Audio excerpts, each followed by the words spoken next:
Dieu ou Pharaon? La véritable origine des 10 commandements, selon Spinoza. Bonjour, et bienvenue sur cette chaîne dédiée aux vérités cachées de l'histoire.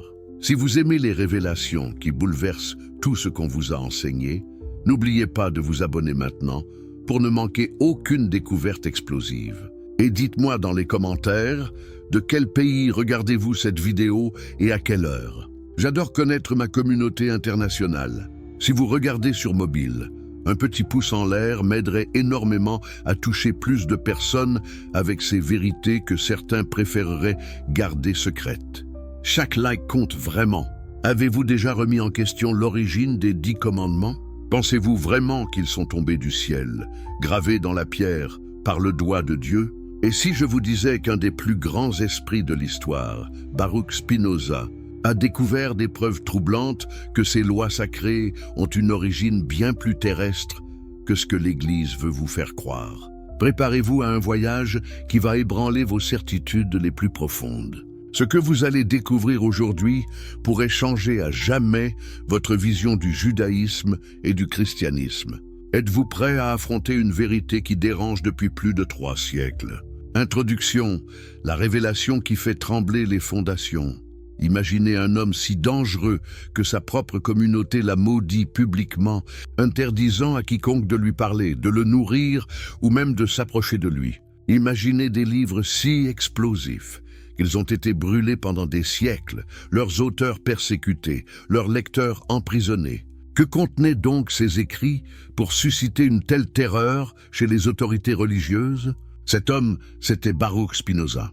Ces livres contenaient une analyse si précise, si documentée et si dévastatrice des textes sacrés qu'ils menaçaient l'existence même des religions organisées. Au cœur de ces découvertes, la véritable origine des 10 commandements. Mais pourquoi cette vérité était-elle si dangereuse? Parce qu'elle révélait que les fondements même de notre civilisation judéo-chrétienne reposaient sur un mensonge.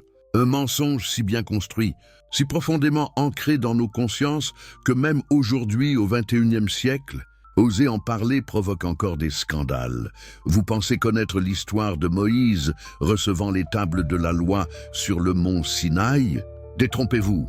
Cette version édulcorée, romantisée, que l'on enseigne aux enfants dans les écoles du dimanche, n'est qu'un vernis doré sur une réalité bien plus complexe et fascinante. Le philosophe qui a défié Dieu Amsterdam. 1632, dans le quartier juif de cette ville cosmopolite, naît un enfant destiné à bouleverser l'histoire de la pensée occidentale. Baruch Spinoza grandit dans une famille de marchands juifs portugais qui avaient fui l'Inquisition espagnole. Dès son plus jeune âge, il montre une intelligence extraordinaire et une curiosité insatiable pour les textes sacrés. Mais Spinoza ne se contente pas de réciter machinalement les prières et les passages de la Torah comme les autres enfants de son âge. Non, il pose des questions embarrassantes, des questions que les rabbins préféreraient ne pas entendre. Pourquoi y a-t-il tant de contradictions dans la Bible? Comment Moïse a-t-il pu écrire sa propre mort? Pourquoi les généalogies ne concordent-elles pas? Ces interrogations, qui sembleraient banales aujourd'hui, étaient révolutionnaires au XVIIe siècle. Vous imaginez la scène. Un adolescent brillant qui ose remettre en question des siècles de dogmes face à des autorités religieuses habituées à une obéissance aveugle. Pensez-vous qu'ils ont apprécié cette insolence? Bien sûr que non. Plus Spinoza étudie, plus il découvre. Il apprend le latin, le grec, s'intéresse à la philosophie cartésienne, étudie les mathématiques et les sciences naturelles. Cette formation multidisciplinaire lui donne des outils d'analyse que ses contemporains n'ont pas. Il peut confronter les textes sacrés aux découvertes historiques et archéologiques de son époque. Et ce qu'il découvre le terrifie autant que cela le fascine. Les textes qu'on lui a présentés comme la parole de Dieu révèlent, sous l'analyse rationnelle, des couches de rédaction, des influences culturelles multiples, des anachronismes flagrants. Bref, tous les signes d'une composition humaine étalée sur plusieurs siècles. Mais le jeune Spinoza fait une erreur fatale. Il partage ses découvertes. Il en parle dans les cercles intellectuels d'Amsterdam, pose des questions lors des discussions théologiques, remet en cause publiquement certaines interprétations traditionnelles. La communauté juive d'Amsterdam n'est pas prête à entendre ces vérités. Comment pourrait-elle l'être? Ces réfugiés de l'Inquisition ont tout sacrifié pour préserver leur foi. Leur identité même repose sur ces textes que Spinoza ose analyser comme s'il s'agissait de documents historiques ordinaires. Le 27 juillet 1656, à seulement 23 ans, Baruch Spinoza est convoqué devant le tribunal rabbinique d'Amsterdam. L'accusation? Hérésie. Les preuves? Ses propres paroles, ses questions, ses doutes exprimés publiquement. Imaginez cette scène dramatique, un jeune homme face à l'assemblée des notables de sa communauté, tous ces visages graves et accusateurs. On lui offre une dernière chance de se rétracter, d'avouer ses erreurs, de promettre de ne plus jamais remettre en question les enseignements traditionnels. Que fait Spinoza? Il refuse. Non seulement il refuse de se rétracter, mais il revendique son droit de chercher la vérité par la raison. Pouvez-vous imaginer le courage qu'il fallait pour tenir tête ainsi à toute sa communauté? La sentence tombe, implacable. Qu'il soit maudit le jour, qu'il soit maudit la nuit, qu'il soit maudit quand il se couche et quand il se lève, quand il sort et quand il entre. Que l'Éternel ne lui pardonne jamais, que la colère et l'indignation de l'Éternel s'embrassent désormais contre cet homme, cette malédiction, prononcée en hébreu selon la tradition la plus ancienne, va plus loin qu'une simple excommunication. Elle fait de Spinoza un paria absolu. Personne ne doit plus lui parler, lui vendre quoi que ce soit, lui donner un toit, ou même s'approcher de lui à moins de 4 coudées. Du jour au lendemain, le brillant étudiant perd sa famille, ses amis, sa communauté, ses perspectives d'avenir. Il n'a plus que 23 ans, et déjà il est seul au monde. Que ferait n'importe qui d'autre dans cette situation? Certainement pas ce que fait Spinoza. Au lieu de sombrer dans l'amertume ou la dépression, il voit dans cette liberté forcée une opportunité unique. Libéré des contraintes sociales et religieuses, il peut enfin poursuivre sa recherche de la vérité sans aucune entrave.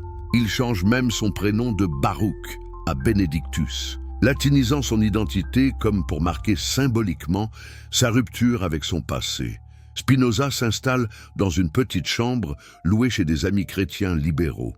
Pour survivre, il apprend à polir des verres optiques, un métier qui lui permet de gagner modestement sa vie tout en gardant du temps pour ses études.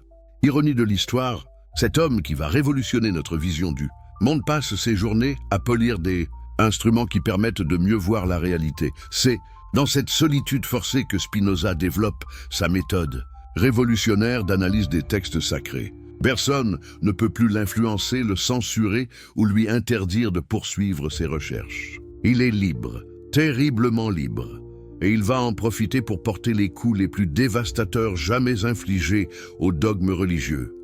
Mais pourquoi s'attaque-t-il spécifiquement aux 10 commandements? Parce qu'il comprend intuitivement que c'est le pilier central de tout l'édifice judéo-chrétien. Si on peut prouver que ces lois fondamentales n'ont pas l'origine divine qu'on leur attribue, alors c'est toute la structure religieuse qui s'effondre. Spinoza va consacrer des années à cette analyse.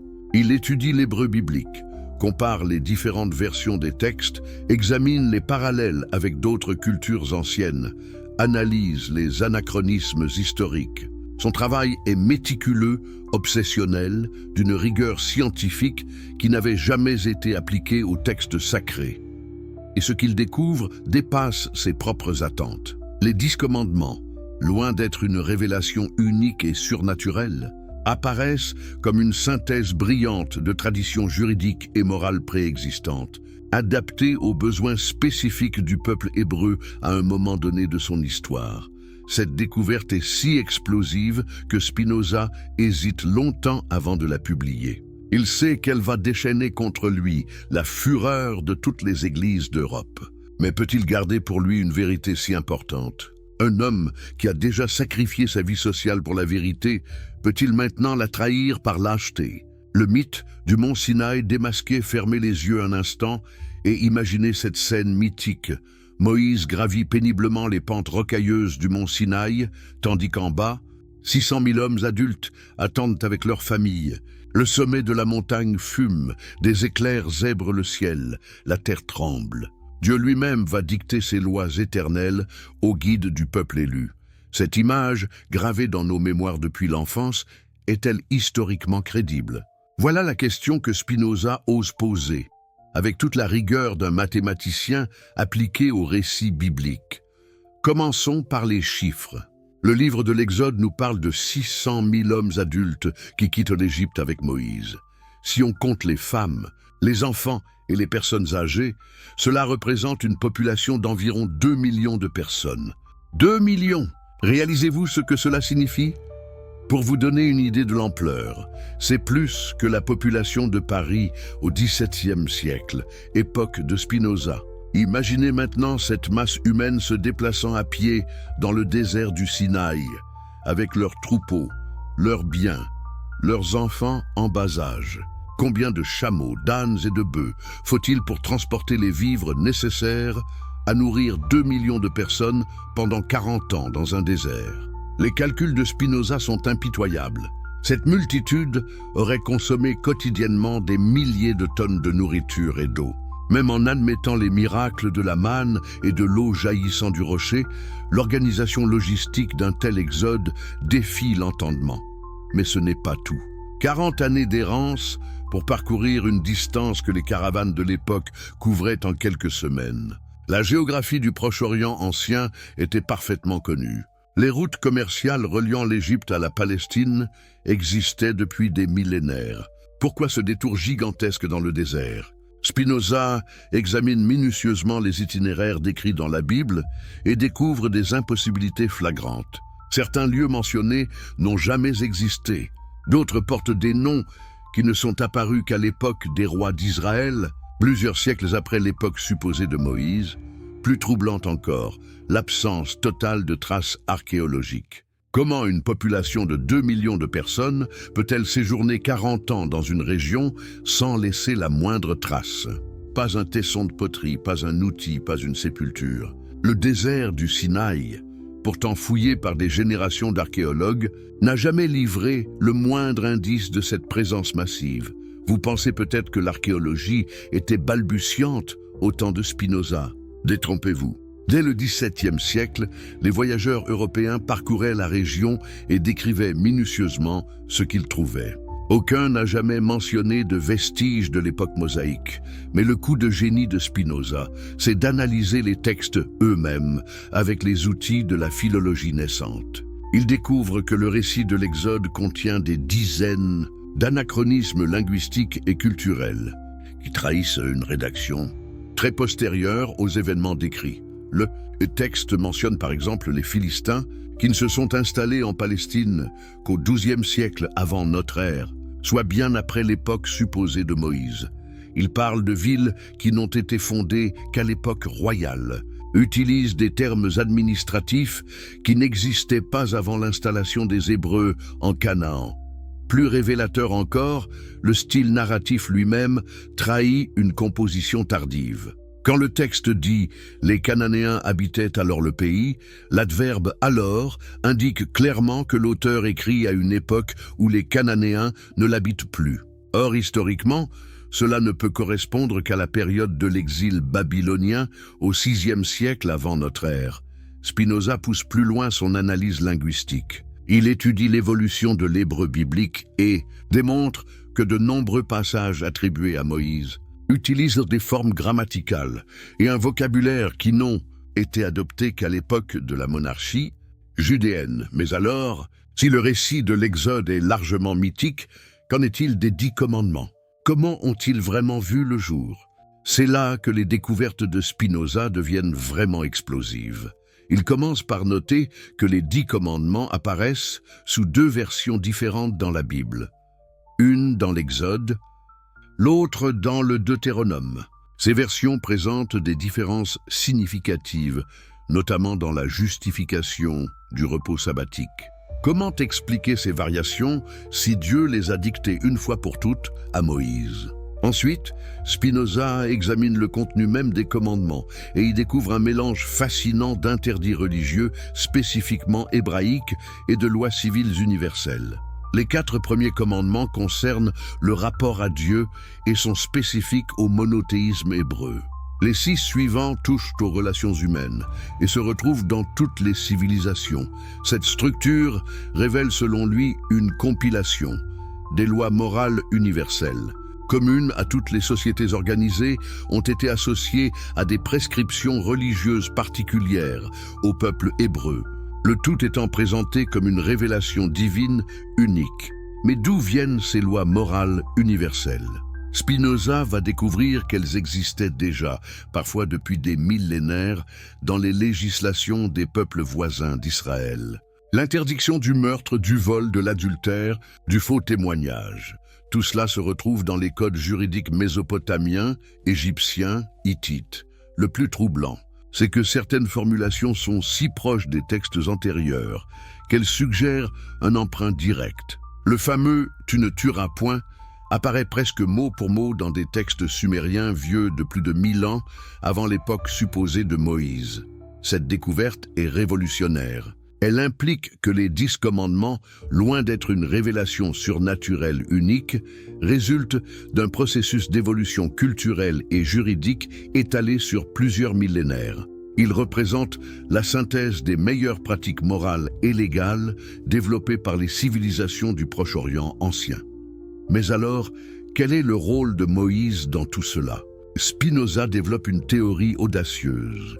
Moïse n'était pas un simple berger inspiré, mais un homme cultivé, probablement formé dans les écoles égyptiennes, qui a su synthétiser brillamment les traditions juridiques de son époque pour créer un code adapté aux besoins de son peuple. Cette hypothèse explique pourquoi les 10 commandements présentent à la fois des éléments universels empruntés aux civilisations environnantes et des spécificités religieuses hébraïques. Moïse aurait été un législateur génial plutôt qu'un prophète au sens traditionnel. Mogs, prophète ou politique égyptien. Qui était vraiment Moïse? Cette question hante Spinoza pendant des années. Car plus il avance dans ses recherches, plus le personnage traditionnel du berger-prophète lui paraît incompatible avec la sophistication du code juridique qu'on lui attribue. Revenons au récit biblique lui-même. Moïse est présenté comme un enfant hébreu sauvé des eaux par la fille de Pharaon et élevé dans la cour royale égyptienne. Ce détail, que nous avons tendance à considérer comme anecdotique, prend une importance capitale dans l'analyse de Spinoza. Réalisez-vous ce que cela signifie concrètement.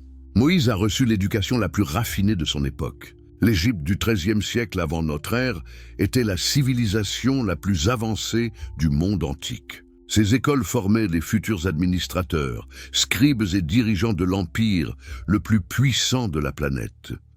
Qu'apprend-on dans ces écoles égyptiennes? L'écriture hiéroglyphique, bien sûr, mais aussi les mathématiques, l'astronomie, la médecine, l'architecture, et surtout, le droit. Car l'Égypte pharaonique possédait un système juridique d'une sophistication extraordinaire. Fruit de 3 millénaires d'évolution législative, Spinoza étudie minutieusement ce que nous savons du droit égyptien de cette époque. Il découvre des parallèles troublants avec les prescriptions mosaïques. Les Égyptiens avaient développé des concepts juridiques avancés sur la propriété, les contrats, le mariage, l'héritage. Ils distinguaient déjà entre différents types d'homicides, punissaient le vol et le faux témoignage, réglementaient les relations familiales. Plus fascinant encore, l'Égypte antique connaissait déjà la notion de responsabilité morale individuelle que l'on trouve dans les 10 commandements. Le livre des morts, égyptien, texte funéraire vieux de plus de 15 siècles avant Moïse, contient 42 confessions négatives que le défunt doit prononcer devant les dieux pour prouver sa pureté morale. Ces confessions sont saisissantes de modernité. Je n'ai pas tué. Je n'ai pas volé. Je n'ai pas commis d'adultère. Je n'ai pas menti en justice. Je n'ai pas blasphémé contre les dieux. Ne retrouve-t-on pas là l'essence même des 10 commandements?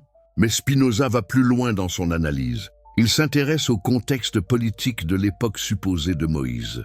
L'Égypte traverse alors une période de trouble. Le pouvoir pharaonique s'affaiblit, les provinces se rebellent, des peuples étrangers menacent les frontières. Dans ce contexte, Un prince égyptien d'origine hébraïque aurait-il pu concevoir le projet de rassembler les tribus hébraïques dispersées pour créer une nouvelle nation?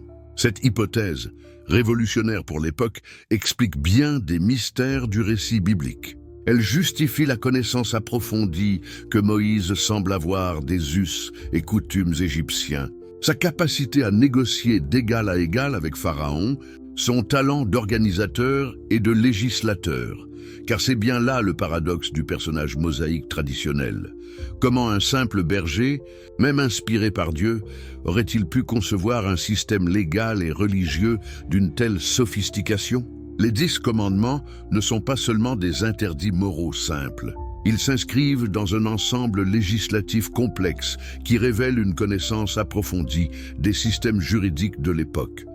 Prenons par exemple le commandement sur le sabbat. Il ne se contente pas d'ordonner le repos hebdomadaire. Il précise que ce repos s'applique aussi aux serviteurs, aux étrangers et même aux animaux domestiques. Cette extension révèle une réflexion juridique poussée sur les droits sociaux qui étaient inconnus chez les peuples nomades de l'époque, mais très développés dans les législations des grands empires sédentaires. Spinoza note aussi que les 10 commandements révèlent une stratégie politique remarquable. Les 4 premiers servent à unifier les tribus hébraïques autour d'un culte commun, éliminant les particularismes religieux locaux. Les 6 suivants établissent un code civil minimal permettant la coexistence pacifique au sein de cette nouvelle nation. Cette structure n'a rien de spontané ou d'inspiré. Elle révèle au contraire une planification méticuleuse, le travail d'un esprit rompu aux subtilités de l'administration et de la politique.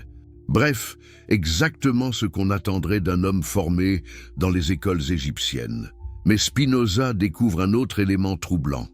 Les ressemblances frappantes entre certaines prescriptions mosaïques et des textes juridiques mésopotamiens bien antérieurs. Comment Moïse aurait-il eu accès à ces sources? Encore une fois, l'hypothèse de l'éducation égyptienne apporte une réponse logique. L'Égypte du Nouvel Empire entretenait des relations diplomatiques et commerciales intenses avec tous les royaumes du Proche-Orient. Les bibliothèques des palais et des temples contenaient des copies des grands textes juridiques de l'époque, notamment le fameux Code de Hammurabi. Un homme éduqué à la cour de Pharaon aurait nécessairement eu accès à cette littérature juridique internationale. Dès lors, tout s'éclaire. Moïse n'aurait pas reçu les 10 commandements par révélation divine, mais les aurait composés en s'inspirant intelligemment des meilleures traditions juridiques de son époque. Son génie aurait été de synthétiser ces emprunts, divers en un code adapté aux besoins spécifiques des tribus hébraïques. Cette théorie explique aussi pourquoi les 10 commandements présentent à la fois des éléments universels qu'on retrouve dans toutes les civilisations et des spécificités religieuses proprement hébraïques. Moïse aurait greffé sur un fond juridique commun les prescriptions cultuelles nécessaires à l'unification religieuse de son peuple. Mais alors, pourquoi présenter ces lois comme une révélation divine?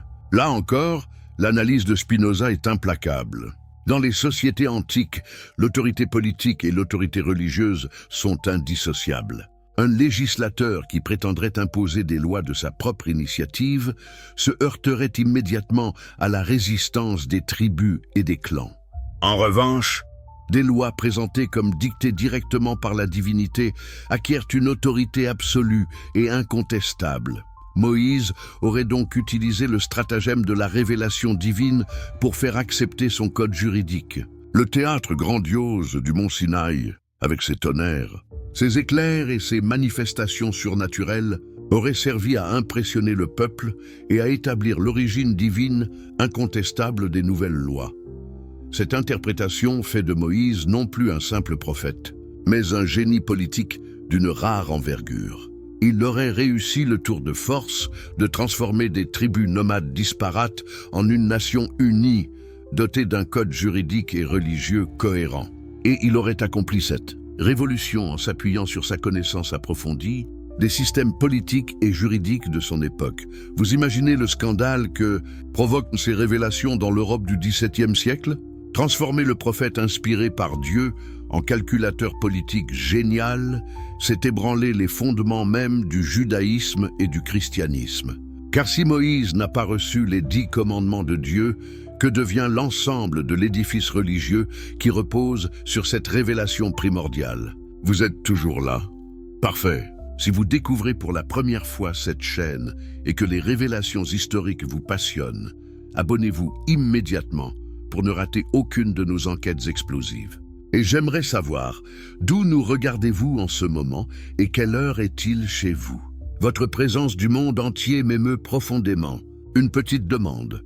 Si vous consultez cette vidéo sur votre téléphone, un like rapide m'aiderait énormément à faire découvrir ces vérités historiques à davantage de personnes. Chaque geste compte pour faire entendre ces révélations que certains préféreraient voir enterrées. Les véritables précurseurs des 10 commandements maintenant que nous avons établi le contexte révolutionnaire des découvertes de Spinoza. Plongeons dans l'une des révélations les plus stupéfiantes de ces recherches, l'existence de codes moraux et juridiques antérieurs de plusieurs siècles, parfois de plus d'un millénaire aux 10 commandements. Ces découvertes vont littéralement pulvériser l'idée d'une révélation unique et divine sur le mont Sinaï. Imaginez la stupeur de Spinoza lorsqu'il découvre, en étudiant les textes cunéiformes qui commencent à être déchiffrés à son époque, que des civilisations entières avaient déjà établi des codes moraux d'une sophistication extraordinaire, bien avant l'époque, supposée de Moïse. Comment une révélation divine pourrait-elle reprendre presque mot pour mot des lois humaines préexistantes? Commençons par le plus ancien code juridique connu de l'humanité, celui d'Ur-Nammu, roi de la cité sumérienne d'Ur vers 2100 avant notre ère. Oui, vous avez bien entendu, 2100 avant Jésus-Christ, soit près de 8 siècles avant l'époque traditionnellement attribuée à Moïse. Ce code, gravé sur des tablettes d'argile, contient déjà des interdictions formelles contre le meurtre, le vol et l'adultère. Pouvez-vous imaginer ce que ressentait Spinoza en lisant ces textes millénaires? Voici un passage du code d'Ur-Nammu, traduit du sumérien. Si un homme commet un meurtre, cet homme sera tué. Si un homme commet un vol, il sera mis à mort. Si un homme commet un adultère, il sera mis à mort. Ces formulations ne vous rappellent-elles rien? Mais ce n'est que le début.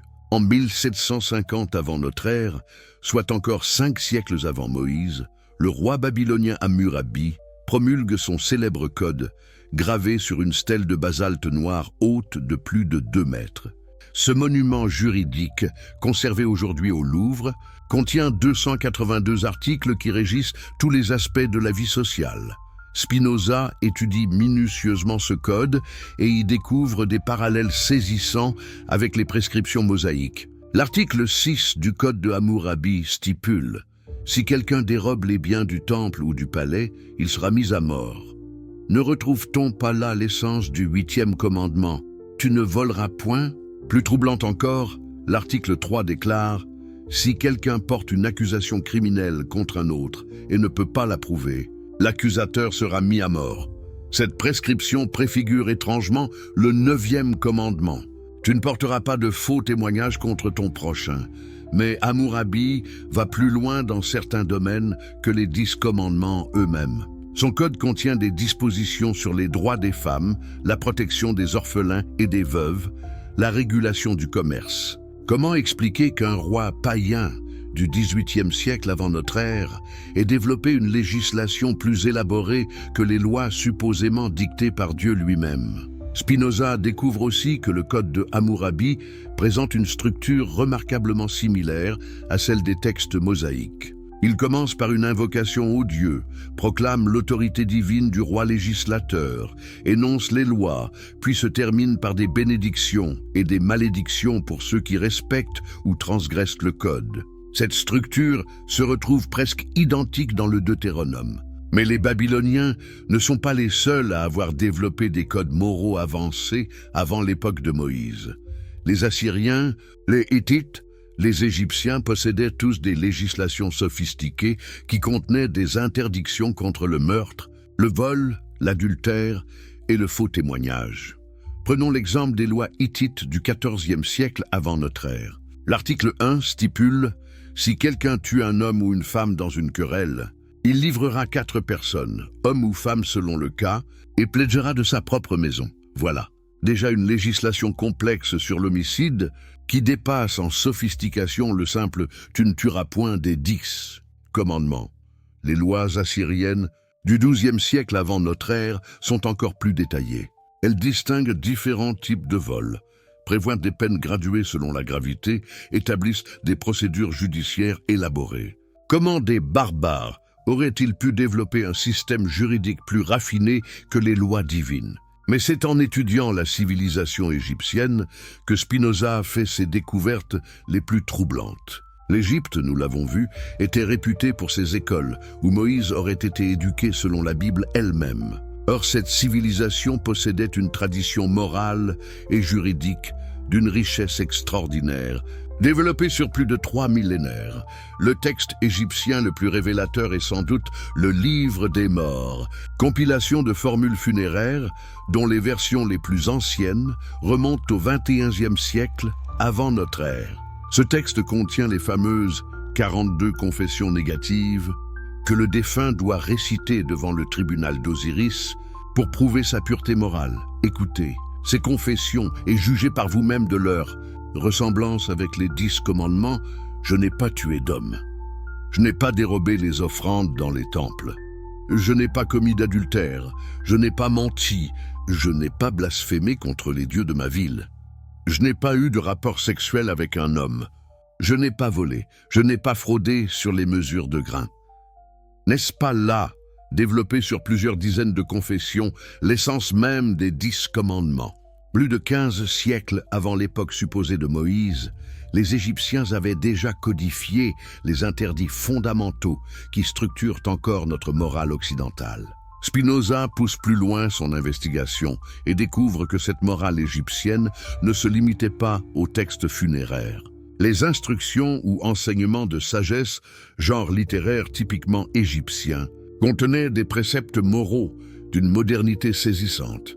Les instructions de Ptah-Hotep, datant de 2400 avant notre ère, recommandent « Ne vole pas auprès du pauvre, ne sois pas rapace envers l'infirme, ne tends pas ta main vers les biens d'autrui, ne porte pas de faux témoignages contre qui que ce soit, ne répète pas de médisance ».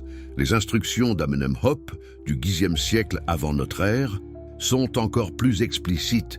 Ne déplace pas les bornes des champs, ne convoite pas un arpent de terre, n'empiète pas sur les limites d'une veuve, ne dis pas de mensonge à un homme, car les dieux l'ont en abomination.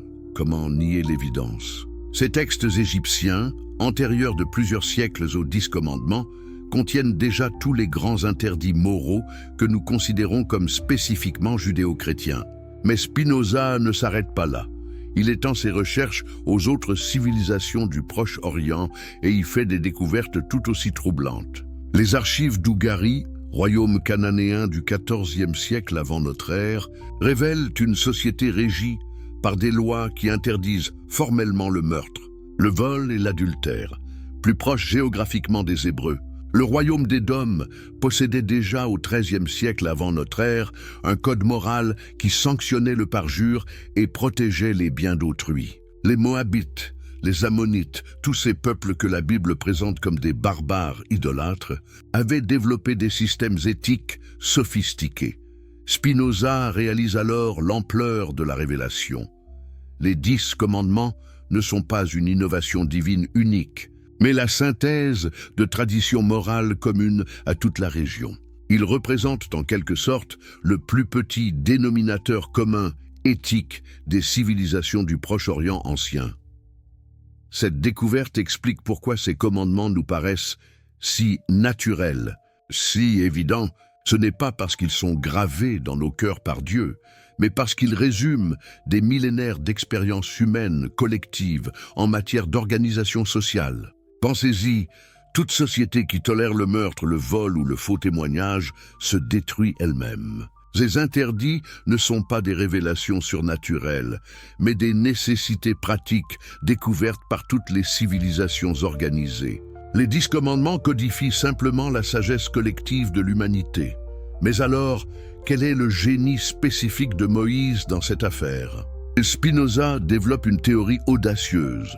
le législateur hébreu n'aurait pas inventé ces lois morales, mais il aurait eu le génie de les associer à des prescriptions religieuses spécifiquement monothéistes, créant ainsi un code à la fois universel et particulier.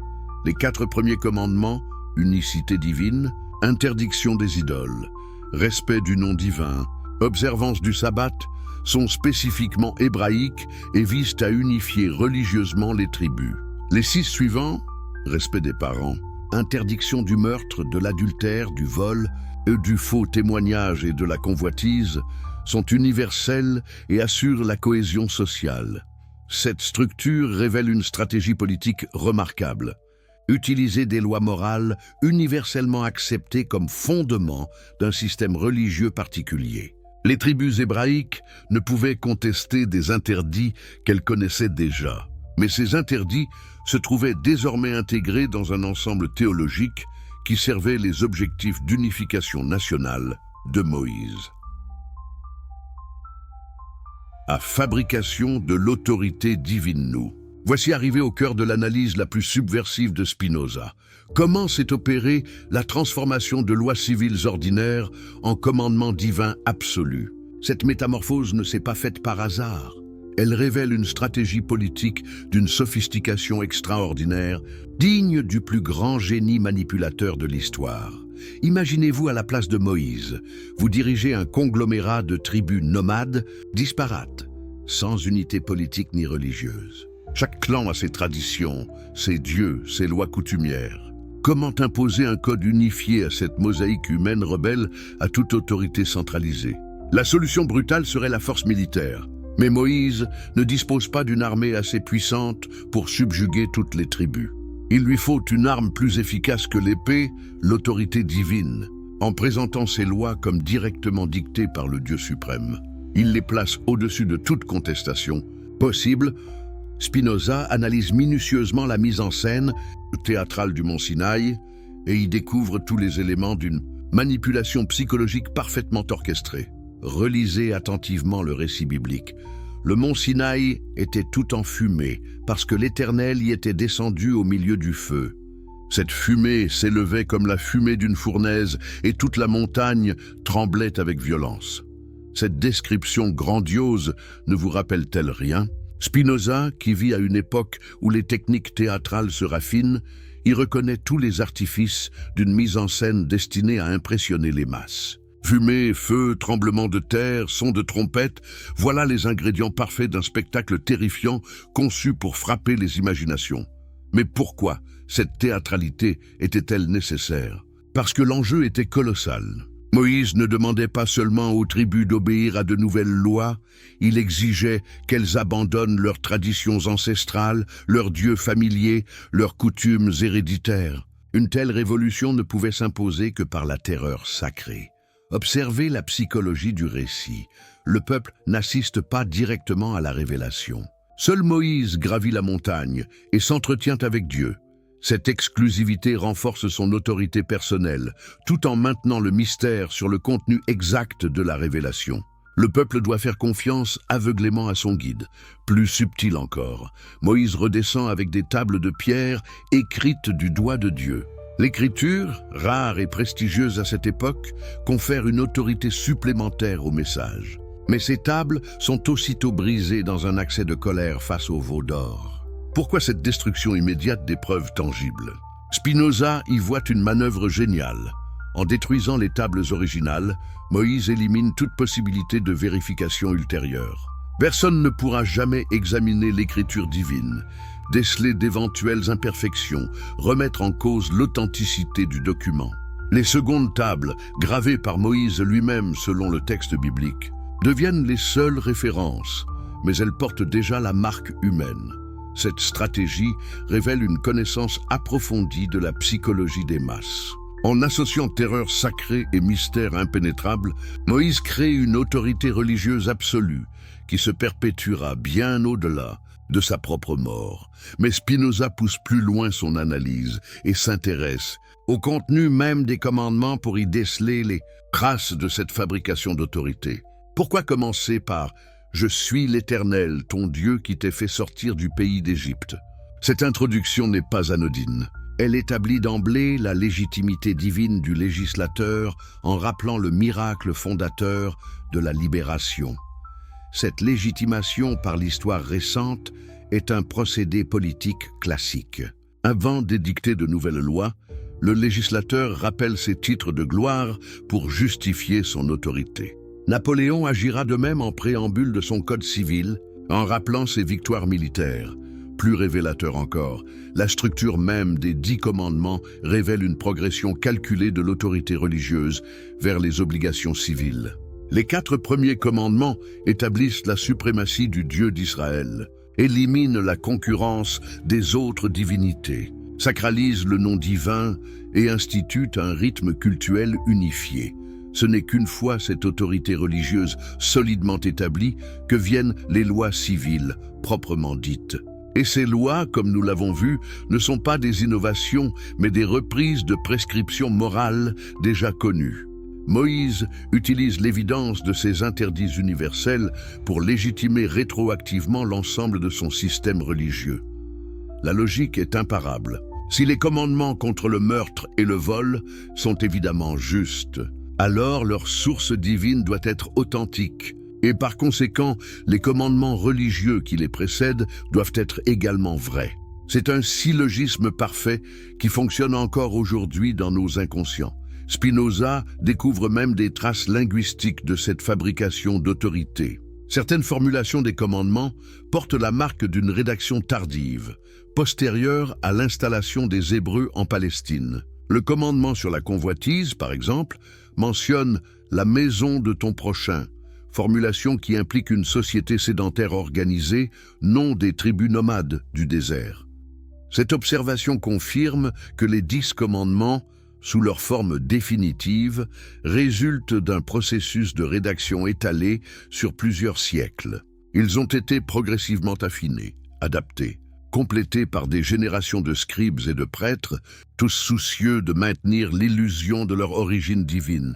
Car c'est bien là l'enjeu, maintenir cette illusion coûte que coûte. Le pouvoir religieux tout entier repose sur la croyance en l'origine surnaturelle de ces lois.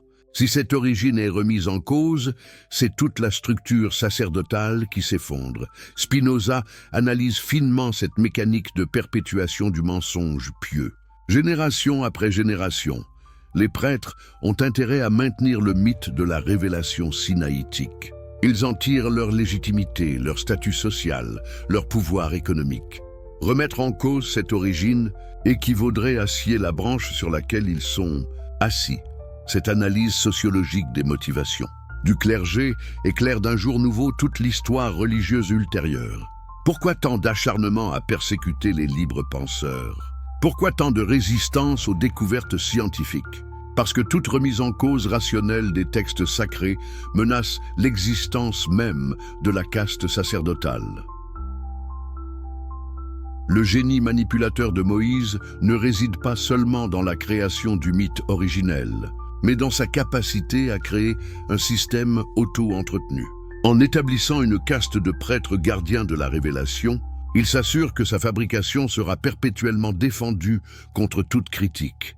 Cette découverte explique pourquoi Spinoza lui-même a été si violemment persécuté. Ses analyses ne menaçaient pas seulement des croyances abstraites, mais des intérêts très concrets, des positions de pouvoir, des privilèges économiques. En démasquant la fabrication de l'autorité divine, il s'attaquait au fondement même de l'ordre social religieux, les preuves linguistiques, explosives maintenant.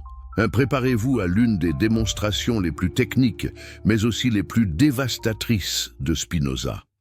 L'analyse philologique des textes hébraïques originaux.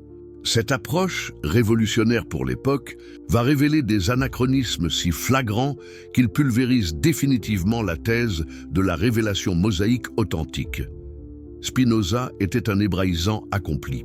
Élevé dans la tradition rabbinique, il maîtrisait parfaitement l'hébreu biblique et post-biblique. Mais contrairement à ses contemporains qui se contentaient d'une lecture pieuse, il applique à ses textes les méthodes d'analyse critique qu'il a apprises en étudiant les auteurs classiques latins et grecs. Sa première découverte concerne l'évolution de la langue hébraïque elle-même. Comme toutes les langues vivantes, l'hébreu a connu des transformations considérables au cours des siècles. Le vocabulaire s'est enrichi, la grammaire s'est complexifiée, la syntaxe s'est modifiée. Or, de nombreux passages attribués à Moïse utilisent des formes linguistiques qui n'ont été adoptées qu'à l'époque royale, et voire post-exilique. Prenons un exemple concret qui frappe Spinoza, le mot hébreu « mishkan », utilisé pour désigner le tabernacle. Cette racine linguistique, qui signifie « demeure » ou « résidence », n'apparaît dans la littérature hébraïque qu'à partir de l'époque de Salomon. Comment Moïse aurait-il pu utiliser un terme qui n'existait pas encore de son vivant? Plus troublant encore, certaines constructions grammaticales des 10 commandements révèlent une syntaxe tardive. L'usage de la particule négative « elo » suivi de l'inaccompli pour exprimer l'interdiction absolue, ne se généralise dans l'hébreu biblique qu'à l'époque de la monarchie divisée. Les textes mosaïques authentiques auraient dû utiliser des formes plus archaïques. Spinoza pousse plus loin son investigation et examine le vocabulaire spécialisé des commandements. Le terme « ra'a », employé pour « prochain » dans « tu ne convoiteras point la femme de ton prochain », reflète une organisation sociale complexe qui n'existait pas à l'époque nomade. Ce mot implique la notion de voisinage permanent. Caractéristique d'une société sédentaire organisée, cette observation se confirme par l'étude du champ sémantique de la propriété dans les 10 commandements. Les termes utilisés pour désigner les biens, maison, champs, serviteurs, servantes, bœufs, correspondant à l'économie agricole de la Palestine du premier millénaire, avant notre ère, non à l'économie pastorale du prétendu Exode, comment des nomades du désert, possédant tout au plus quelques troupeaux, auraient-ils légiféré sur la propriété immobilière? Cette contradiction révèle que les commandements ont été formulés par et pour une société sédentaire, bien postérieure à l'époque mosaïque traditionnelle. L'analyse des emprunts linguistiques réserve d'autres surprises à Spinoza. Plusieurs termes clés des 10 commandements dérivent manifestement d'autres langues sémitiques avec lesquelles les Hébreux n'ont eu de contact régulier qu'après leur installation en Palestine. Le mot « Shabbat » lui-même, central dans le 4e commandement, présente des affinités troublantes avec l'akkadien « Shappatu », terme désignant le jour de repos mensuel dans le calendrier babylonien. Comment cette racine linguistique serait-elle parvenue jusqu'aux Hébreux avant leur contact avec la civilisation mésopotamienne? Plus révélateur encore, l'expression « prendre le nom de l'Éternel en vain » utilise une construction grammaticale qui reflète l'influence de la pensée juridique babylonienne sur la notion de serment. Cette influence ne peut s'expliquer qu'à une époque où les élites hébraïques étaient familiarisées avec le droit cunéiforme, c'est-à-dire au plus tôt à l'époque de David et Salomon. Spinoza découvre aussi que les 10 commandements contiennent des doublets linguistiques révélateurs. Certaines interdictions sont exprimées sous 2 formes légèrement différentes selon les versions, Exode 20 et Deutéronome 5. Variations qui trahissent des traditions rédactionnelles distinctes fusionnées ultérieurement. Cette observation le conduit à une découverte capitale. Les 10 commandements ne sont pas un texte unifié composé d'un seul jet, mais une compilation de sources diverses harmonisées par des rédacteurs tardifs. L'analyse stylistique révèle au moins 3 couches rédactionnelles distinctes, échelonnées sur plusieurs siècles. La couche la plus ancienne, probablement du Xe siècle avant notre ère, ne contiendrait que les interdits essentiels sous forme lapidaire. Tu ne tueras point, tu ne voleras point, etc.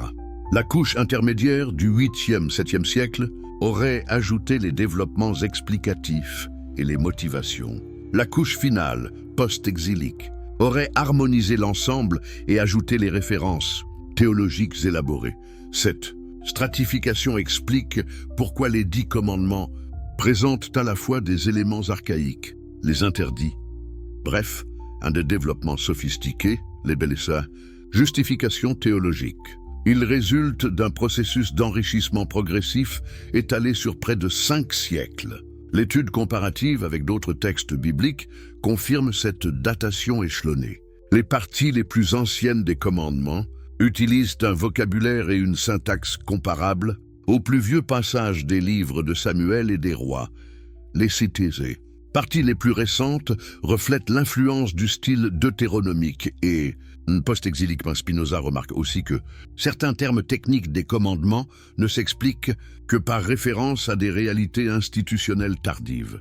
L'expression « tes portes » dans la formulation du sabbat fait allusion au système judiciaire des anciens assis aux portes des villes, institution qui ne s'est développée qu'à l'époque monarchique. De même, la mention des étrangers qui sont dans tes portes reflète la situation des communautés juives de la diaspora plutôt que celle des tribus nomades du désert. Cette formulation n'a de sens que dans le contexte d'une société sédentaire ouverte aux influences extérieures. L'analyse des racines linguistiques révèle d'autres anachronismes stupéfiants. Le verbe hébreu utilisé pour convoiter dans le dernier commandement, ta'ava, n'apparaît dans la littérature biblique qu'à partir de l'époque de Jérémie. Comment Moïse aurait-il pu employer un terme qui ne sera créé que 6 siècles plus tard? Cette découverte s'accompagne d'une observation syntaxique troublante. La construction de la phrase « tu ne convoiteras point » utilise une forme verbale, l'inaccompli avec valeur déontique, qui ne se généralise dans l'hébreu normatif qu'à l'époque du Second Temple. Voilà encore une preuve linguistique de rédaction tardive. Spinoza pousse son investigation jusqu'aux détails orthographiques et découvre que l'écriture même des commandements porte la trace d'évolution scripturaire postérieure à l'époque mosaïque. Certaines graphies utilisées ne correspondent pas à l'alphabet paléo-hébraïque de l'époque royale, mais à l'écriture araméenne adoptée après l'exil babylonien. Cette observation technique, qui peut paraître secondaire, revêt une importance capitale. Elle prouve que les textes que nous possédons ont été entièrement retranscrits à l'époque post-exilique, avec modernisation de l'orthographe et probablement aussi du vocabulaire et de la syntaxe. Comment dès lors faire confiance à l'authenticité de textes qui ont subi de telles transformations? Spinoza en conclut que les 10 commandements, sous leur forme actuelle, sont le produit d'un long processus de réécriture qui a profondément modifié leur contenu originel supposé. La démonstration linguistique de Spinoza aboutit à une conclusion révolutionnaire. Non seulement les 10 commandements n'ont pas été révélés d'un coup par Dieu à Moïse, mais ils n'ont même pas été rédigés à l'époque mosaïque. Ils résultent d'une composition collective étalée sur plusieurs siècles, et constamment remaniée et adaptée aux évolutions de la société hébraïque. Cette découverte pulvérise définitivement le mythe de la révélation sinaïtique. Elle révèle les 10 commandements pour ce qu'ils sont vraiment, l'aboutissement d'une longue évolution culturelle et religieuse, le fruit de la sagesse collective du peuple hébreu, est progressivement codifié et sacralisé par ses élites intellectuelles. Imaginez le scandale que provoquent ces révélations dans l'Europe du XVIIe siècle. Elles ne se contentent pas de remettre en cause une croyance religieuse. Elles inaugurent une méthode d'analyse critique qui va révolutionner l'étude de tous les textes anciens. Spinoza invente littéralement l'exégèse historico-critique moderne, mais cette révolution scientifique a un prix. Elle fait de son auteur l'homme le plus haï de son époque. Car en démasquant la fabrication humaine des textes sacrés, Spinoza ne s'attaque pas seulement aux croyances, mais aux intérêts de toute la classe cléricale européenne. Sa condamnation était inéluctable. Nous arrivons aux moments les plus dramatiques de cette saga historique. Si cette chaîne vous apporte des révélations qui transforment votre vision du monde, pensez à vous abonner pour accompagner toutes nos explorations dans les secrets cachés de l'histoire. Dites-moi, depuis quel coin du globe suivez-vous cette investigation et quelle heure sonne chez vous en ce moment? Votre présence mondiale me touche énormément. Et si vous nous regardez depuis votre smartphone, un petit pouce levé m'aiderait considérablement à diffuser ces vérités historiques que beaucoup préféreraient voir enterrées. Votre soutien fait toute la différence. L'impact dévastateur des découvertes de Spinoza a imaginé l'Europe du XVIIe siècle. Un continent déchiré par les guerres de religion, où catholiques et protestants s'entretuent au nom de leur interprétation des Écritures. Dans ce contexte explosif, les découvertes de Spinoza tombent comme une bombe. Non seulement elles remettent en cause les fondements communs du judaïsme et du christianisme, mais elle menace l'existence même des institutions religieuses qui structurent la société européenne. Quand les premières rumeurs sur les travaux de Spinoza commencent à circuler dans les cercles intellectuels d'Amsterdam, la réaction ne se fait pas attendre. Mais vous attendez-vous à la violence de cette réaction ? Pouvez-vous imaginer qu'un simple livre puisse déchaîner une telle fureur chez les autorités religieuses de toute l'Europe ? En 1670, Spinoza publie anonymement son traité théologico-politique, ouvrage dans lequel il expose pour la première fois ses analyses dévastatrices sur l'origine des textes bibliques. L'auteur prend soin de ne pas signer son œuvre, pressentant les persécutions qu'elle va déclencher. Mais peut-on vraiment cacher longtemps l'identité de l'homme qui ose remettre en cause 3 millénaires de traditions religieuses ? La première réaction vient paradoxalement des autorités civiles des Provinces-Unies. Pourtant réputées pour leur tolérance religieuse, elles interdisent immédiatement la diffusion du livre. Pourquoi cette rapidité ? Parce que les dirigeants hollandais comprennent instinctivement que les thèses de Spinoza menacent non seulement la religion, mais l'ordre social tout entier. Car si les 10 commandements n'ont pas d'origine divine, si la Bible n'est qu'un assemblage de textes humains, alors sur quoi repose l'autorité des gouvernants ? Dans une Europe où le pouvoir politique se légitime encore largement par la religion, les découvertes de Spinoza équivalent à une révolution. Les théologiens catholiques sont les premiers à contre-attaquer. Le cardinal Albani, futur pape Clément XI, rédige personnellement une réfutation du traité théologico-politique qu'il fait diffuser dans toute l'Europe catholique. Mais remarquez la stratégie adoptée. Plutôt que de réfuter point par point les arguments de Spinoza, le cardinal préfère attaquer la personne de l'auteur. Cet homme, écrit-il, est un athée déclaré, un ennemi de toute religion, un corrupteur de la jeunesse chrétienne. Cette tactique révèle l'embarras des autorités catholiques face à la rigueur des démonstrations spinoziennes. Comment réfuter des analyses linguistiques précises, des comparaisons historiques documentées, des observations archéologiques vérifiables? La réaction protestante n'est pas moins violente. Le synode de Dordrecht condamne solennellement les thèses de Spinoza et interdit leur lecture à tous les fidèles réformés. Mais cette condamnation produit l'effet inverse de celui recherché. Elle attire l'attention sur un livre que beaucoup ignoraient encore. Les ventes clandestines explosent dans toute l'Europe. Des copies manuscrites circulent de main en main, traduites en latin, en français, en allemand. Malgré toutes les interdictions, l'œuvre de Spinoza trouve son public parmi les intellectuels européens assoiffés de vérité. Mais qui sont ces premiers lecteurs de Spinoza ? Principalement des érudits, des philosophes, des scientifiques qui commencent à appliquer les méthodes rationnelles aux domaines traditionnellement réservés à la foi. Ces hommes découvrent, dans les analyses spinoziennes, une confirmation de leurs propres doutes sur l'authenticité des textes sacrés. Pierre Bayle, le grand encyclopédiste français, fait partie de ses premiers disciples. Dans son dictionnaire historique et critique, il reprend et développe plusieurs thèses de Spinoza sur l'origine humaine des Écritures. Mais il le fait avec prudence, multipliant les précautions oratoires pour éviter les foudres de la censure. Richard Simon, prêtre catholique et orientaliste français, pousse plus loin l'audace. Dans son Histoire critique du Vieux Testament, publiée en 1678, il applique les méthodes de Spinoza à l'ensemble des livres bibliques. Ses conclusions sont encore plus radicales. Non seulement Moïse n'a pas écrit le Pentateuque, mais la plupart des livres attribués aux prophètes sont des compilations tardives. Cette publication déclenche un nouveau scandale. Bossuet, le grand orateur sacré, entre en guerre contre Simon et obtient la saisie de son livre. Mais le mal est fait. Les idées de Spinoza ont trouvé des relais dans le clergé catholique lui-même. L'influence spinozienne gagne aussi l'Angleterre, où John Locke développe une philosophie politique qui s'inspire largement du traité théologico-politique.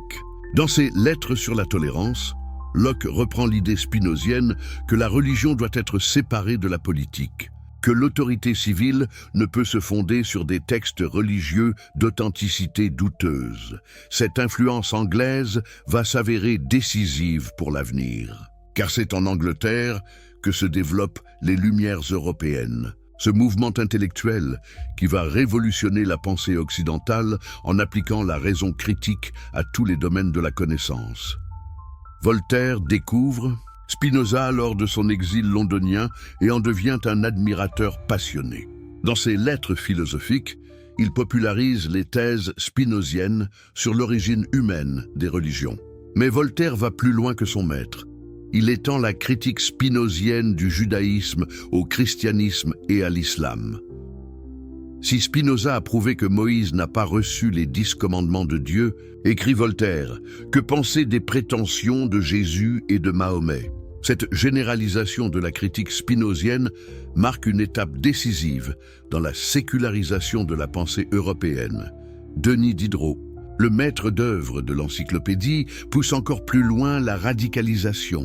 Dans ses écrits clandestins, il présente Spinoza comme le libérateur de l'humanité, l'homme qui a osé le premier démasquer l'imposture religieuse. Cette héroïsation de Spinoza contribue à faire de lui une figure mythique des Lumières. Mais cette diffusion des idées spinoziennes provoque aussi une contre-offensive religieuse d'une violence inouïe. En France, l'abbé Bergier publie une réfutation du spinozisme en 12 volumes, ouvrage dans lequel il s'efforce de répondre point par point aux objections du philosophe hollandais. Mais cette réfutation, par son ampleur même, témoigne de l'impact considérable des thèses qu'elle combat. En Allemagne, les universités protestantes organisent des cours spécialement consacrés à la réfutation du spinozisme.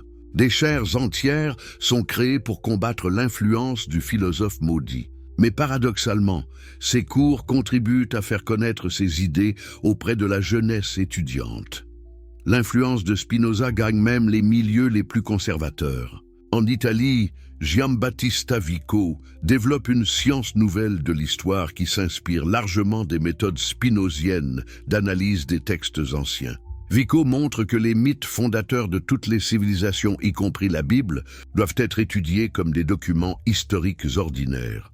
Cette extension de la critique spinozienne à l'ensemble de l'héritage antique marque une révolution intellectuelle majeure. Pour la première fois dans l'histoire occidentale, les textes sacrés perdent leur statut d'exception et deviennent des objets d'étude comme les autres.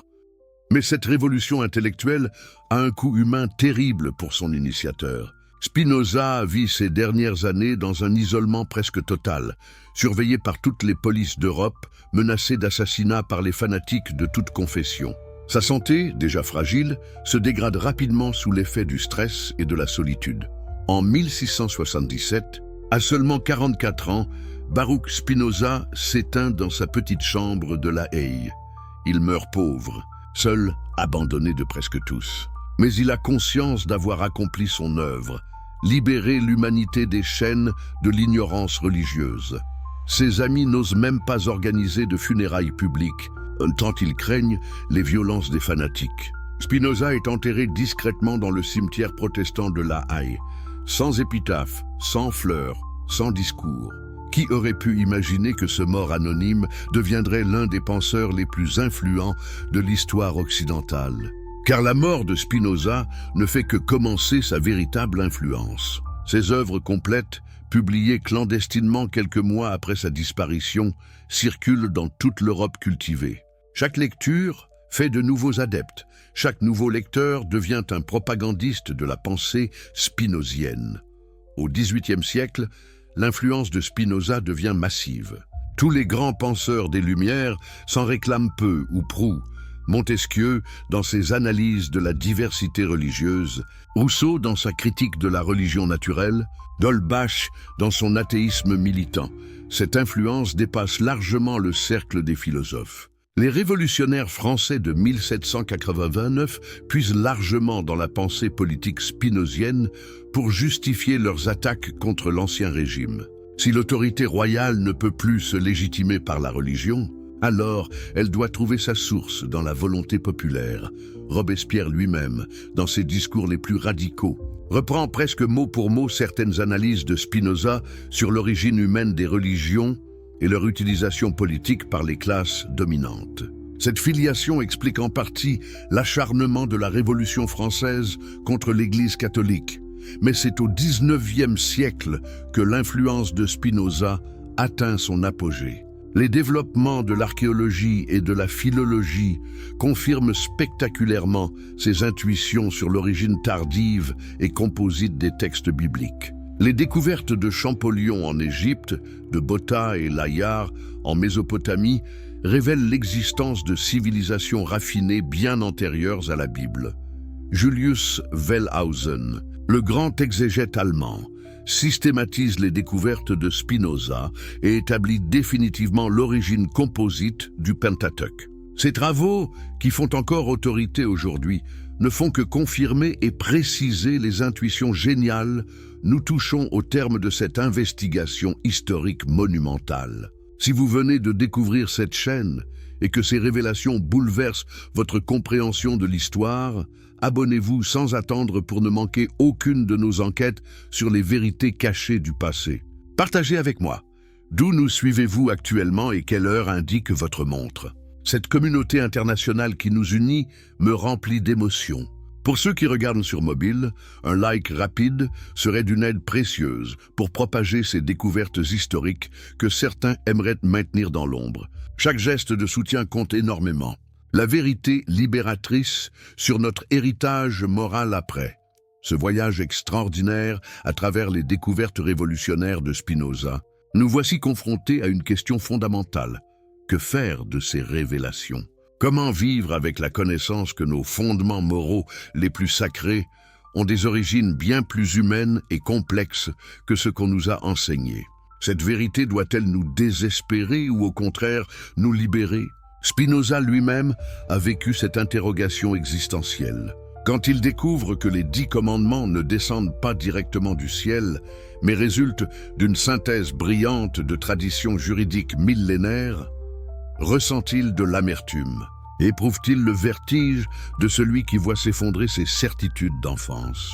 Bien au contraire, pour Spinoza, cette découverte représente la plus belle victoire de l'intelligence humaine sur l'ignorance. Loin de diminuer la valeur des 10 commandements, elle les grandit en révélant leur véritable nature, le fruit de la sagesse collective de l'humanité. Patiemment élaborée au cours de millénaires d'expériences sociales, réfléchissez un instant à la beauté de cette révélation. Ces lois morales que nous chérissons ne tombent pas d'un ciel lointain et mystérieux.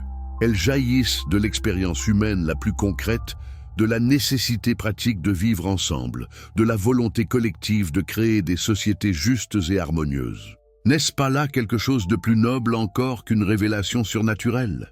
Quand Urnammu gravait ses premières lois contre le meurtre et le vol il y a plus de 4000 ans, il ne faisait qu'exprimer une vérité découverte par l'expérience. Aucune société ne peut survivre si elle tolère que ses membres s'entretuent et se dépouillent. Cette sagesse, redécouverte et affinée par chaque civilisation successive, trouve son aboutissement dans la synthèse mosaïque. Hammurabi, légiférant sur l'adultère et le faux témoignage, ne fait que codifier des nécessités sociales éprouvées par des siècles d'observation. Les Égyptiens, développant leur confession négative, systématisent une morale née de leur expérience millénaire de vie collective. Moïse, synthétisant ces traditions, accomplit l'œuvre d'un génie politique et moral. Cette perspective transforme radicalement notre rapport à l'éthique. Au lieu de règles imposées de l'extérieur par une autorité transcendante, nous découvrons des principes élaborés de l'intérieur par l'humanité elle-même. Ces commandements ne nous sont pas étrangers, ils sont littéralement notre création collective, l'expression de notre nature sociale la plus profonde. Spinoza va plus loin dans cette révélation libératrice. Il montre que si ces lois morales ont une origine humaine, alors elles peuvent aussi évoluer avec l'humanité. Nous ne sommes pas condamnés à répéter éternellement les mêmes formules, à nous soumettre aveuglément à des commandements figés. Nous pouvons continuer l'œuvre de nos ancêtres, enrichir leur héritage, adapter leurs découvertes à nos réalités nouvelles. Cette capacité d'évolution morale explique pourquoi notre époque a pu développer des concepts inconnus des anciens. Droits de l'homme, égalité des sexes, protection de l'environnement, justice sociale. Ces nouveaux impératifs éthiques ne trahissent pas l'héritage des 10 commandements. Ils le prolongent et l'approfondissent. Observez comme cette perspective éclaire d'un jour nouveau notre histoire morale. L'abolition de l'esclavage, conquête du 19e siècle, ne contredit pas les commandements anciens, mais en révèle la logique profonde. Si tu ne tueras point, exprime le respect de la vie humaine. Alors, l'interdiction de l'esclavage en constitue le prolongement naturel. L'émancipation des femmes, combat du XXe siècle, s'inscrit dans la même logique. Les commandements sur l'adultère et la convoitise visaient déjà à protéger la dignité familiale. L'égalité des sexes ne fait qu'universaliser cette protection, l'étendre à tous les membres de la famille humaine. Cette évolution continue de l'éthique révèle la fécondité de l'approche spinozienne. Au lieu de nous enfermer dans des formules pétrifiées, elle nous invite à retrouver l'esprit créateur qui a présidé à l'élaboration des grandes lois morales. Nous pouvons être les héritiers actifs de Moïse, d'Hammurabi, d'Urnamou, continuer leur œuvre de civilisation, mais cette liberté morale, nouvellement conquise, s'accompagne d'une responsabilité écrasante. Si nous sommes les créateurs de nos propres lois, alors nous en sommes aussi pleinement responsables. Nous ne pouvons plus nous réfugier derrière l'autorité divine pour justifier nos choix éthiques. Chaque décision morale engage notre responsabilité d'être pensant. Cette responsabilité, loin de nous terrifier, devrait nous exalter. Elle fait de nous les véritables maîtres de notre destin moral, les artisans conscients de notre propre civilisation. Nous ne subissons plus passivement des commandements mystérieux. Nous participons activement à l'élaboration continue de l'éthique humaine. Spinoza pressent que cette révolution morale transformera profondément l'humanité future. Une fois libérés de la tutelle religieuse, les hommes pourront développer une éthique véritablement rationnelle, fondée sur la connaissance de la nature humaine et les exigences de la vie sociale. Cette éthique rationnelle ne sera pas moins exigeante que l'ancienne morale religieuse. Au contraire, elle sera plus pure parce que désintéressée, plus forte parce que comprise, plus durable parce qu'adaptable. Elle ne reposera plus sur la crainte du châtiment divin, mais sur l'amour de la justice et l'intelligence du bien commun. Imaginez une humanité qui aurait intégré cette leçon spinozienne. Fini les guerres de religion, ces conflits absurdes où les hommes s'entretuent pour des interprétations différentes de textes humains. Fini le fanatisme moral, cette prétention à détenir la vérité absolue sur des questions éthiques complexes. Fini la culpabilité malsaine, cette souffrance inutile née de l'ignorance sur l'origine de nos commandements moraux. À la place, une humanité réconciliée avec elle-même, consciente de sa capacité créatrice en matière d'éthique, capable de faire évoluer ses lois morales au rythme de ses découvertes et de ses besoins nouveaux. Une humanité enfin adulte qui ne cherche plus dans le ciel des réponses qu'elle peut trouver en elle-même. Cette perspective spinozienne explique d'ailleurs pourquoi tant de nos contemporains ressentent un malaise. Face aux morales religieuses traditionnelles, ce n'est pas de l'immoralité ou de l'indifférence, c'est l'intuition confuse que ces systèmes éthiques figés ne correspondent plus à nos réalités. L'humanité a besoin d'une morale évolutive, adaptée à ces défis nouveaux. Les grandes questions éthiques de notre époque, bioéthique, intelligence artificielle, écologie, justice sociale globale, ne trouvent pas de réponse, toutes faites dans les textes anciens. Elles exigent que nous retrouvions l'esprit créateur de nos ancêtres, que nous osions légiférer moralement comme ils l'ont fait en leur temps. Cette créativité éthique ne signifie pas relativisme moral. Les découvertes de Spinoza révèlent au contraire l'existence de constantes dans l'évolution morale de l'humanité. Toutes les civilisations ont condamné le meurtre, le vol, le mensonge, parce que ces interdits correspondent à des nécessités anthropologiques profondes.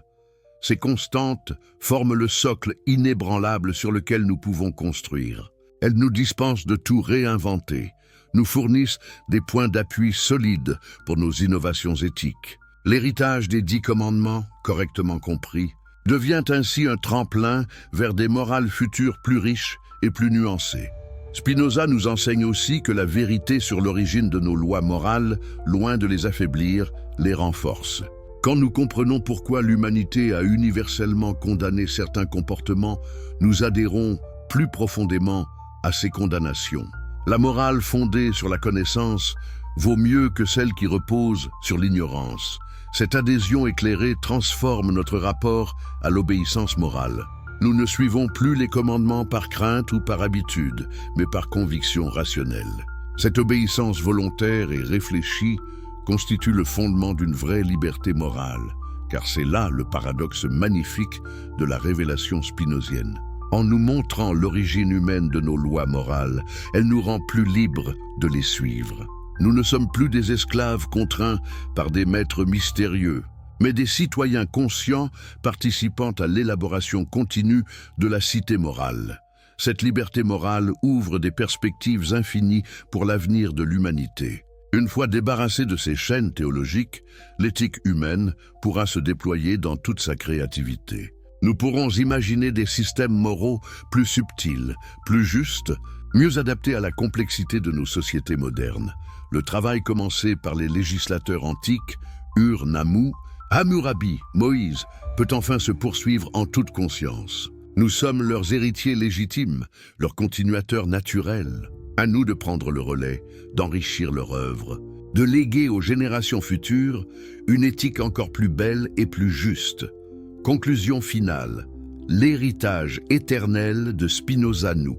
Voici arrivés au terme de cette exploration révolutionnaire dans les découvertes de Baruch Spinoza sur la véritable origine des 10 commandements. Que reste-t-il de ce voyage extraordinaire dans les coulisses de l'histoire religieuse? Quelles leçons pouvons-nous tirer de ces révélations qui ont bouleversé 3 siècles de pensée occidentale?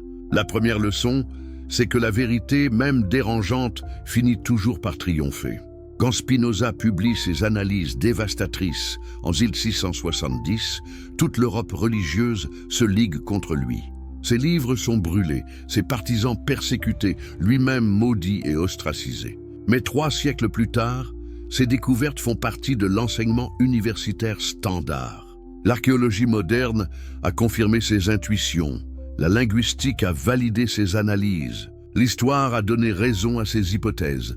Cette victoire posthume de Spinoza nous enseigne une vérité fondamentale. On peut retarder la diffusion de la connaissance, on ne peut pas l'empêcher définitivement. Les dogmes les mieux établis, les traditions les plus vénérables, les autorités les plus puissantes ne résistent pas indéfiniment aux assauts de la raison critique. La deuxième leçon concerne la nature même de la vérité historique. Spinoza nous montre que les récits les plus sacrés, les traditions les plus respectées peuvent masquer des réalités très différentes de ce qu'elles prétendent révéler. Cette découverte ne doit pas nous conduire au cynisme, mais au contraire à une vigilance critique salutaire. Si les 10 commandements, fondements de notre civilisation morale, ont une origine si différente de ce qu'on nous enseigne, que penser de toutes les autres vérités établies? Combien d'autres mythes historiques attendent leur Spinoza? Cette interrogation ne vise pas à détruire nos certitudes par plaisir destructeur, mais à les purifier par l'épreuve de la critique rationnelle. La troisième leçon porte sur la grandeur véritable de l'héritage moral que nous ont légué nos ancêtres. Loin de diminuer les 10 commandements, les découvertes de Spinoza en révèlent la beauté authentique. Ces lois ne sont pas des commandements arbitraires tombés du ciel, mais le fruit de millénaires de sagesse humaine, le condensé de l'expérience morale collective de l'humanité. Cette origine humaine, loin d'être un handicap, constitue leur plus beau titre de gloire. Elle prouve que l'humanité porte en elle une capacité créatrice extraordinaire en matière d'éthique, qu'elle peut enfanter des systèmes moraux d'une beauté et d'une justesse saisissantes. Les 10 commandements témoignent de cette créativité morale. Ils en sont l'une des plus belles expressions. La quatrième leçon concerne notre responsabilité contemporaine face à cet héritage. Si nous sommes les héritiers de ces créateurs de morale que furent Ur-Nammu, Hammurabi, Moïse et tant d'autres, alors nous avons le devoir de continuer leur œuvre. Nous ne pouvons pas nous contenter de répéter leurs formules. Nous devons les enrichir, les adapter, les faire évoluer. Cette responsabilité créatrice est à la fois exaltante et redoutable. Exaltante, parce qu'elle fait de nous les architectes conscients de notre propre civilisation morale. Redoutable, parce qu'elle nous prive du confort de l'obéissance aveugle et nous confronte à l'angoisse du choix responsable. Mais Spinoza nous enseigne que cette angoisse est le prix de la liberté authentique. Tant que nous nous croyons soumis à des commandements divins immuables, nous restons des mineurs moraux. C'est seulement en acceptant notre responsabilité créatrice que nous accédons à la maturité éthique. La 5e leçon porte sur l'unité profonde de l'humanité révélée par cette enquête historique. Quand nous découvrons que les Égyptiens, les Babyloniens, les Hébreux, les Cananéens ont tous développé des systèmes moraux similaires, nous touchons du doigt l'universalité de la nature humaine. Cette universalité ne nivelle pas les différences culturelles. Elle révèle au contraire l'existence d'un fond commun sur lequel peuvent s'épanouir des civilisations diverses. Les 10 commandements représentent l'une des synthèses les plus réussies de ce patrimoine moral universel. Cette découverte a des implications considérables pour notre époque mondialisée. Elle nous montre que le dialogue interculturel n'est pas seulement possible, il est inscrit dans notre histoire commune. Nous partageons tous, par-delà nos différences, un même héritage moral fondamental. La 6e leçon concerne le rôle de la religion dans l'évolution humaine. Spinoza ne nie pas l'importance historique des religions, mais il en dévoile les mécanismes véritables. Les religions ne sont pas des révélations surnaturelles, mais des créations humaines qui servent à organiser socialement et moralement les communautés. Cette compréhension naturelle du phénomène religieux ne diminue pas sa valeur anthropologique.